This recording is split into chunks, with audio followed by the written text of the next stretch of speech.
Kalau sekarang banyak para lulusan perguruan tinggi tahun ini dan mungkin tahun lalu ya, yang mengeluhkan sulitnya mencari pekerjaan ya, atau lapangan pekerjaan sangat terbatas. Memang harus diakui tingkat pertumbuhan ekonomi juga mengalami penurunan, tidak hanya di Indonesia tapi juga di level global. Nah, ini kadang-kadang membuat orang tua maupun anak muda berpikir buat apa kalau gitu kuliah ya, toh nanti setelah lulus nganggur lagi. Saya ingin berbagi pengalaman saya saja ya. Saya masuk FEUI itu tahun 1995 saat tingkat pertumbuhan ekonomi itu sangat tinggi waktu itu ya, sebelum terjadi krisis di 97 dan 98. Nah, istilahnya ya, waktu itu semua sangat optimis ya bahwa ekonomi Indonesia akan terus tumbuh. Bahkan Indonesia seperti dianggap sebagai salah satu negara dengan tingkat pertumbuhan yang ajaib lah di Asia gitu ya, macan Asia, whatever lah sebutannya segala macam. Jadi kita sangat-sangat optimis tuh.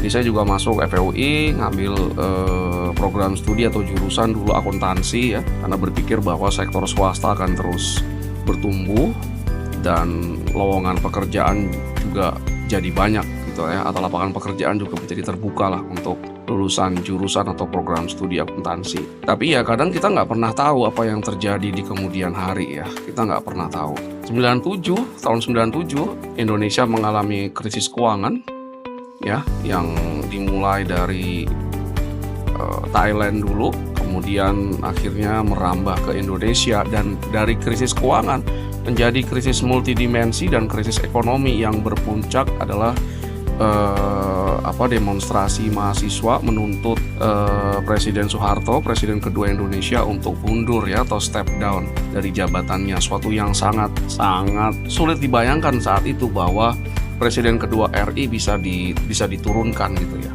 Nah, jadi krisis ekonomi, harga kebutuhan juga, kemudian harga kebutuhan pokok juga meningkat, bukan cuma meningkat, tapi juga menjadi langka. Kemudian juga banyak yang kemudian terjadi kerusuhan di Jakarta, kerusuhan yang mengakibatkan berbagai sarana prasarana fasilitas juga mengalami kerusakan. Dan dampaknya juga krisis ekonomi, banyak perusahaan yang melakukan pemutusan hubungan kerja massal yang mengakibatkan banyak angka pengangguran juga meningkat gitu ya, tahun 98. Nah, waktu itu tahun 98 saya sudah semester 6 tuh berakhir gitu ya.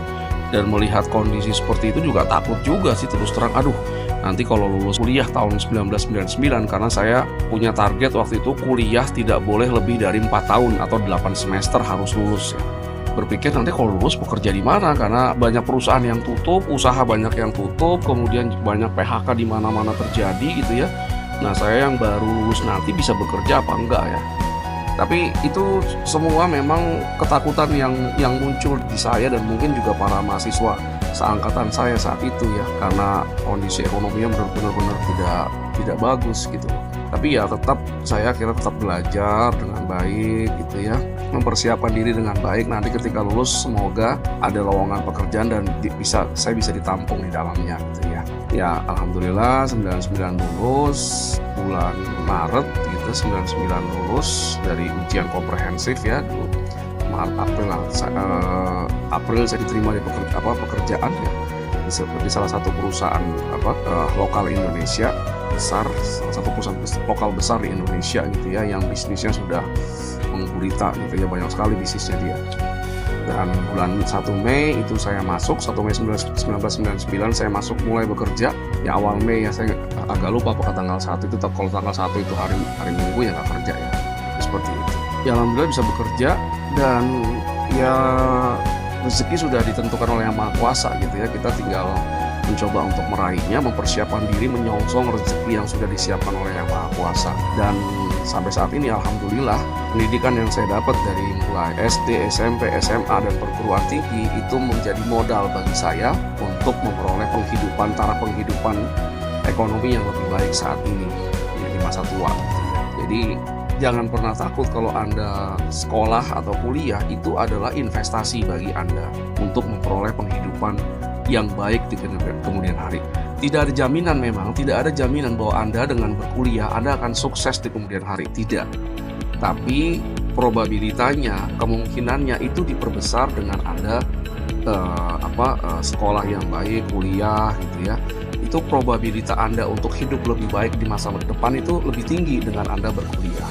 Tapi saat ini ya tidak hanya kuliah saja, tidak hanya hard skill ya yang diperlukan. Katakanlah kalau di akuntansi itu hard skill-nya misalnya adalah menyusun laporan keuangan, menghitung beban pokok penjualan, kemudian juga bisa menghitung dan menghitung pajak dan menyampaikan SPT pajak perusahaan tepat waktu ya. Tapi juga harus diimbangi dengan soft skills ya, kemampuan berkomunikasi, kemampuan bekerja sama, kemampuan melakukan negosiasi itu juga harus ditingkatkan juga melalui ikut kegiatan di kampus, kepanitiaan di kampus gitu ya, ikut organisasi di kampus.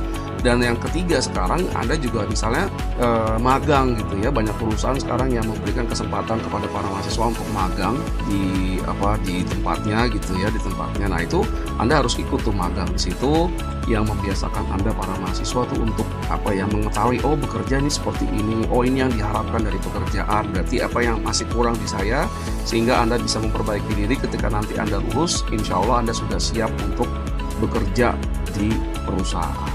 Jadi tadi tetap jangan pesimis para mahasiswa. Yang pertama, Anda harus kuliah dengan baik, ikuti kuliah dosen, ikuti kuliah asisten dosen, kerjakan segala tugas yang diberikan oleh dosen maupun asisten. Anda harus punya buku, baca bukunya ya, kalau bisa jangan buku bajakan, baca buku yang memberikan nilai tambah. Misalnya di Penerbit Salemba tuh ada buku-buku yang ada e-learning-nya, ada akses e-learning yang bisa memperkuat pemahaman Anda atas sebuah konsep atau ilmu. Nah, kemudian tadi Anda aktif berorganisasi, tingkatkan kemampuan soft skill Anda, kemampuan berkomunikasi, negosiasi, kemampuan bekerja sama dengan baik. Nah, dan Anda kalau ada kesempatan untuk magang, ikuti magang. Jangan lihat misalnya magangnya ternyata di kantor cuma suruh ganti galon misalnya. Jangan mikir seperti itu ya. Tapi di situ Anda bisa tahu bekerja ini seperti ini, apa yang diharapkan sebetulnya komunikasinya bagaimana. Nah, itu akan memperkuat Anda saat Anda nanti lulus dan mencoba untuk berkarir di perusahaan. Jadi tetap semangat.